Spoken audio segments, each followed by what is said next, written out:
Even before his death, Hugo Chavez had joined Fidel Castro and Ernesto Che Guevara in the pantheon of Latin American leaders who enjoy instant global recognition.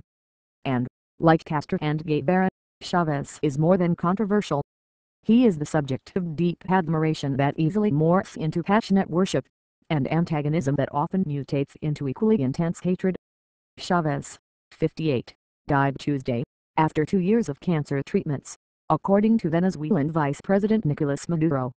Inevitably, his legacy will be as hard to assess objectively as that of all other deeply polarizing leaders from Mao to Perón. Nonetheless, even if Chávez's deeds will be the fodder of endless debate, there are some incontrovertible aspects of his legacy. The good Chávez's most enduring and positive legacy is his shattering of Venezuela's peaceful coexistence with poverty, inequality, and social exclusion. He was not the first political leader who placed the poor at the center of the national conversation. Nor was he the first to use a spike in oil revenue to help the poor. But none of his predecessors did it so aggressively and with such a passionate sense of urgency as Chávez did. And no one was more successful in planting this priority into the nation's psyche and even exporting it to neighboring countries and beyond. Moreover, his ability to make the poor feel that one of them was in charge has no precedent. Another positive aspect of his legacy is that he ended the widespread political indifference and apathy nurtured over decades by a system dominated by decaying and out-of-touch political parties.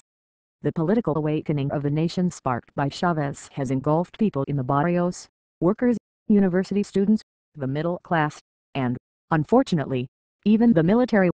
And here is where Chávez's negative legacy begins.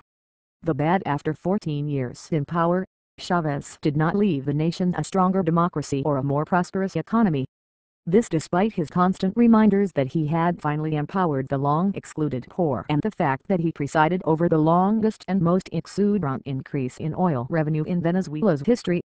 Chávez and his supporters claimed that during his tenure 15 national elections and referenda took place and that his social programs promoted participation and direct or radical democracy.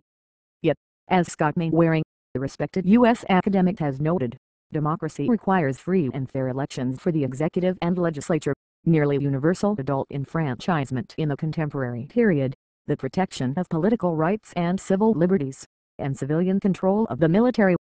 The Chávez regime falls far short on the first and third of these defining characteristics of democracy.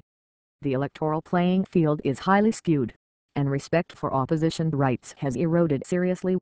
The military is much more politicized and more involved in politics than it was before Chávez. In fact, President Chávez was a pioneer and one of the most adroit practitioners of a political strategy that became common after the Cold War in many countries that political scientists call competitive authoritarian regimes. These are regimes where leaders gain power through democratic elections and then change the constitution and other laws to weaken checks and balances on the executive, thus ensuring the regime's continuity and its almost total autonomy while still retaining a patina of democratic legitimacy. It is not accidental that Chávez was the longest-serving head of state in the Americas. The other paradoxical and bad legacy of Hugo Chávez is an economy in shambles. It is paradoxical because his term in office coincided with a boom in commodity prices and the presence of an international financial system flush with cash and willing to lend to countries like Venezuela. In addition, the president was free to adopt any economic policy he chose without any domestic or international constraints or institutional limitations. Yet, at the time of his death, few other countries had the economic distortions that besieged Venezuela. It has one of the world's largest fiscal deficits, highest inflation rates, worst misalignment of the exchange rate, fastest growing debt, and one of the most precipitous drops in productive capacity, including that of the critical oil sector. Moreover, during the Chávez era the nation fell to the bottom of the rankings that measure international competitiveness, ease of doing business, or attractiveness to foreign investors, while rising to the top of the list of the world's most corrupt countries.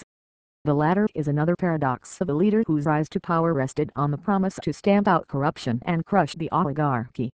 The Bolivarian bourgeoisie, the Bolivarianos, as Venezuelans called the new oligarchy formed by close allies of the regime's leaders, their families, and friends, have amassed enormous wealth through corrupt deals with the government.